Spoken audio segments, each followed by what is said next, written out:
Hello guys, welcome back to my new video. তো আমরা চলে এসেছি সকাল সকাল কালী পূজা ঘুরতে।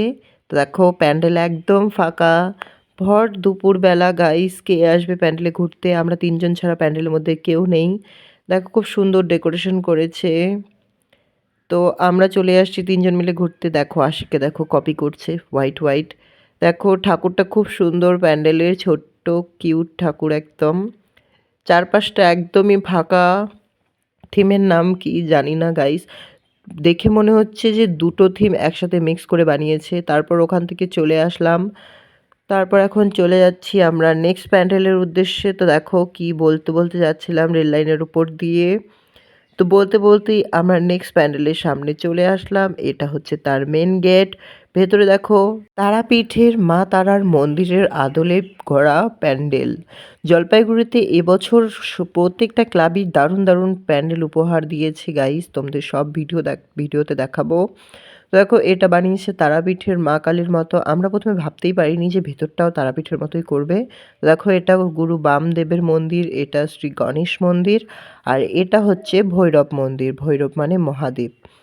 তো এখন চলে যাব আমরা ভেতরে। ভেতরটা দেখো গাইস, একদম অবিকল মা তারার মতো লাগছিল। মূর্তিটা দেখে মনে হচ্ছিল না যে এটা অরিজিনাল মা তারা, না। তারপর চলে আসলাম গাইস দাদাভাই ক্লাবে। দাদাভাই ক্লাবের আরও আগে অনেকবার ভিডিও করেছি। এখন দেখো গাইস একদম ফাঁকা ছিল। ফাঁকা বললে ভুল হবে গাইস, কয়েকজন লোক ছিল। গাইস প্যান্ডেলটা যত না সুন্দর, তার থেকে সুন্দর হচ্ছে প্রতিমাটা। যতবারই এসেছি ততবারই প্রতিমাটা থেকে চোখ ফেরানোই যায় না গাইস। দেখো কি সুন্দরই না লাগছে দেখতে। থেকে বেরিয়ে চলে আসলাম পাশের একটি প্যান্ডেলে। তো এখানে দেখো কি করেছে গাইস জানি না, চ্যালেঞ্জ ক্লাব জলপাইগুড়ি। কি থিমের নাম আমি জানি না ঠিক।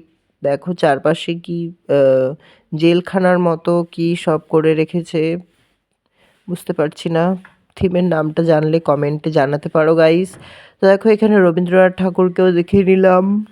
কয়েকদিন থেকে আমার শরীর ভালো না, তাই গলাটা এরকম লাগছে।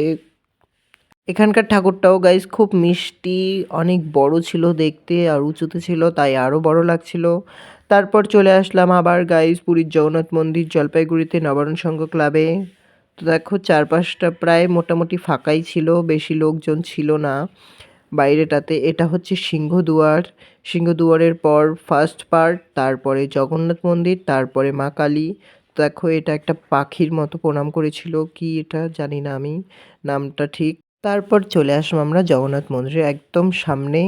তো দেখো এখানকার কাজগুলো, সূক্ষ্ম কাজগুলো আজকে সব তুলে ধরবো।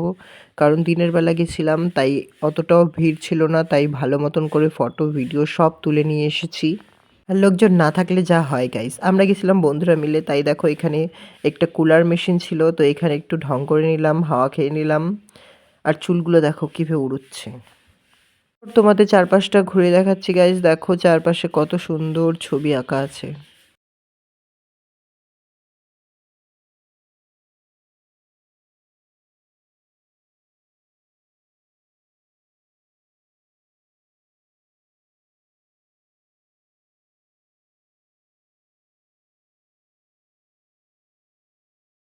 তো গাইস এই ভিডিওটা এই পর্যন্তই। পার্ট 2 দেখার জন্য সঙ্গে থাকো।